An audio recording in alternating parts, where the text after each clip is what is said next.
मवाइज़ फ़क़ीहुल उम्मत में अजीब बात उन्होंने लिखी। अल्लामा अशरफ अली थानवी ने हज़रत मौलाना रूम के वालिद, रूमी एक बहुत बड़े आलिम गुज़रे, उनके वालिद का एक वाक़या लिखा है। मौलाना रूम के वालिद अपने ज़माने के बहुत बड़े पाए के बुज़ुर्ग वली अल्लाह थे। उनकी खिदमत में बादशाह वक्त भी आता, बादशाह वक्त भी आता, ताजिर भी आते, हुक्काम भी आते, वज़रा भी आते और बड़े बड़े रईस भी आते।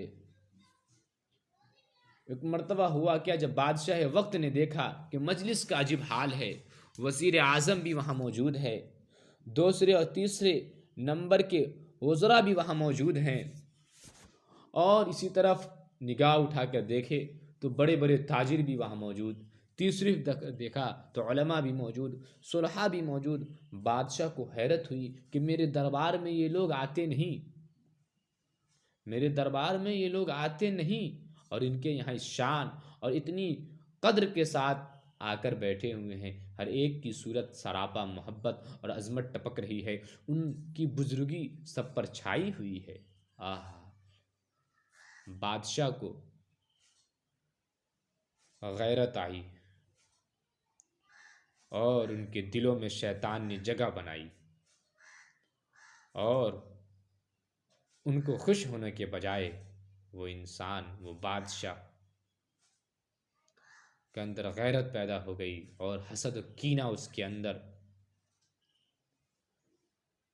जगह बनानी शुरू कर दी। बिल्कुल मन आदा ली वलियन फ़क़द आज़नतहु बिल हर्ब,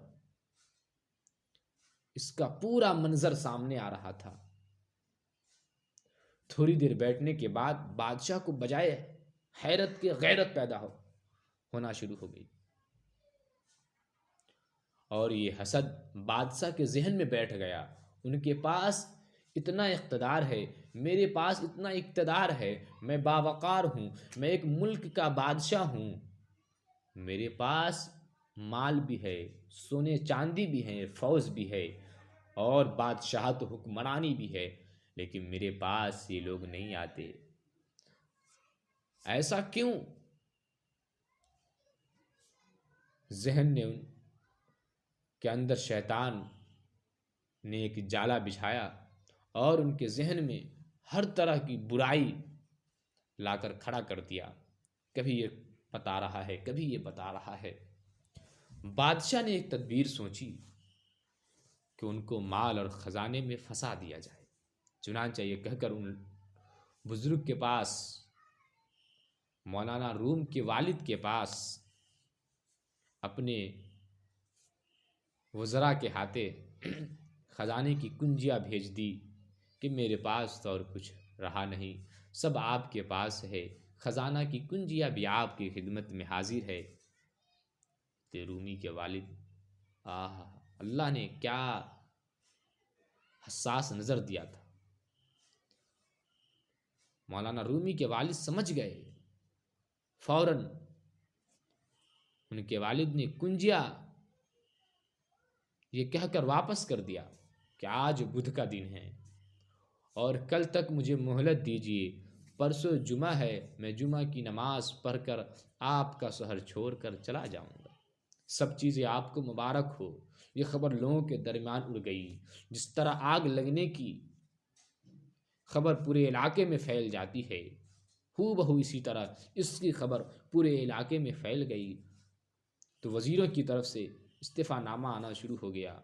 एक वज़ीर का इस्तीफ़ा आया, दूसरे का आया, तीसरे का आया, बड़े बड़े ताजिर का आया, और वो भी कहने लगे अब मैं जाने लगा हूँ। रईस कहने लगे मैं इलाका छोड़ रहा हूँ, ताजिर कहने लगे मैं अपना इलाका छोड़ रहा हूँ। बादशाह ने समझा, बादशाह ने ये मंजर देखा तो कहने लगा ये सब चले जाएंगे तो शहर की जान, शहर की रूह, शहर के की तो ताकत और क़ुव्वत निकल जाएगी, शहर की जितनी रौनक थी सब ख़त्म हो जाएगी। इसलिए खुद हाजिर होकर रूमी के वालिद से माफ़ी मांगी कि कि मुझसे गुस्ताखी हो गई, मैं माफ़ी चाहता हूँ, आप यहाँ से तशरीफ़ न ले जाएं। ये सब इसलिए हुआ कि मौलाना रूम के वालिद मोहतरम, मेरे मोहतरम गौर से बात सुनना, मौलाना रूम के वालिद मोहतरम ने अपने नफ्स पर हर चीज़ को हुजूर पाक मोहम्मद अरबी सल्लल्लाहु अलैहि वसल्लम की मोहब्बत के मुकाबले में कुर्बान कर दिया था। आज हम अपने दिलों को देखें, अपने क़ल्ब को देखें, क्या ये चीज़ हमारे अंदर भी पाई जाती है?